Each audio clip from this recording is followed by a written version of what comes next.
በመካከለኛው ምስራቅ ለሳምንታት ታይቶ የነበረው አንጻራዊ መረጋጋት ያበቃለት ይመስላል። የእስራኤል መከላከያ ሰራዊት በደቡባዊ ሊባኖስ በሚገኙ የሂዝቦላ ይዞታዎች ላይ መጠነ ሰፊ የአየር ድብደባ መፈጸሙን ይፋ አድርጓል። በጥቃቱ በሊባኖስ ካሉ ትላልቅ ከተሞች አንዷ በሆነችው ታይር በርካታ ህንጻዎች መፍረሳቸው ከስፍራው የወጡ መረጃዎች አመልክተዋል። እንደ ሊባኖስ ብሔራዊ ዜና አገልግሎት ዘገባ ዛሬ ጠዋት ብቻ በታይር ከተማና በስተምስራቅ በሚገኙ የገጠር መንደሮች ላይ 2 ዙር ተከታታይ የእስራኤል የአየር ጥቃቶች ተፈጽመዋል። በጥቃቱም በርካታ የመኖሪያ ህንጻዎችና መሰረተ ልማቶች ሙሉ በሙሉ እንዳልነበሩ መሆናቸው ተገልጿል። ምንም እንኳን የሀገሪቱ ዋና ከተማ ቤይሩት ከዛሬው አየር ድብደባ ብትተርፍም ነዋሪዎቿ ግን በሰላም መተኛት አልቻሉም። የእስራኤል ሰው አልባ የስለላ ድሮኖች በየቀኑና በየሰዓቱ በከተማ ሰማይ ላይ ያንዣበቡ የሚፈጥሩት ድምጽ በህዝቡ ላይ ከፍተኛ የስነ ልቦና ጫናና ፍርሃት ድባብ ጥለዋል። ከጥቃቱ አስቀድሞ የእስራኤል ጦር ከድንበሩ 40 ኪሎ ሜትር ርቆ ከሚገኘው ዛህራኒ ወንዝ በስተሰሜን ያሉ ነዋሪዎች በሙሉ በአስቸኳይ ቤታቸውን ለቀው እንዲወጡ የጽሁፍና የስልክ ማስጠንቀቂያዎችን አስተላልፎ ነበር። ይህ አዲስ ጥቃት ቀደም ሲል በሁለቱ ወገኖች መካከል ተደርሶ የነበረውና ለአካባቢው ተስፋ ሰጥቶ የነበረውን ጊዜያዊ የተኩስ አቁም ስምምነት ገደል የከተተ ሲሆን ቀጠናውን ወደ ከፋና ወደማይመለስ የእርስ በርስ ጦርነት ሊመልሰው ይችላል የሚል ከፍተኛ ስጋትን ፈጥሯል። በኢራን የሚደገፈው የሂዝቦላ ቡድን በበኩሉ ትናንትን ጨምሮ በደቡባዊ ሊባኖስ በሚንቀሳቀሱ የእስራኤል ወታደሮች ላይ የድሮንና የሮኬት ጥቃቶችን አጠናክሮ የቀጠለ ሲሆን ድንበር ተሻጋሪ ተኩሶችም ወደ እስራኤል መተኮሱን ቀጥሏል። በአካባቢው የቀጠለው ተከታታይ የተኩስ ልውውጥ ተከትሎ ነዋሪዎች ለከፍተኛ ስጋት ተዳርገዋል።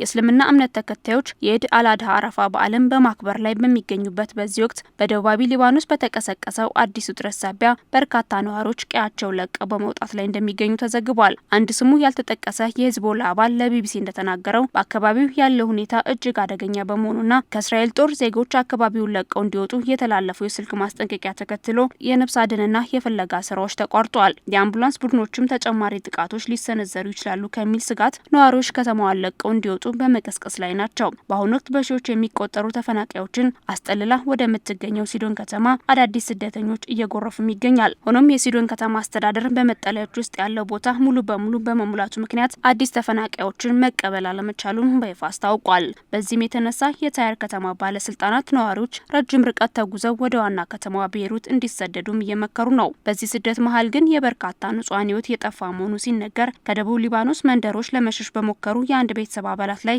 በተሰነዘረ የድሮን ጥቃት ህጻናትን ጨምሮ 6 ሰዎች በአሰቃቂ ሁኔታ መገደላቸውን የሊባኖስ መገናኛ ብዙኃን ዘግበዋል።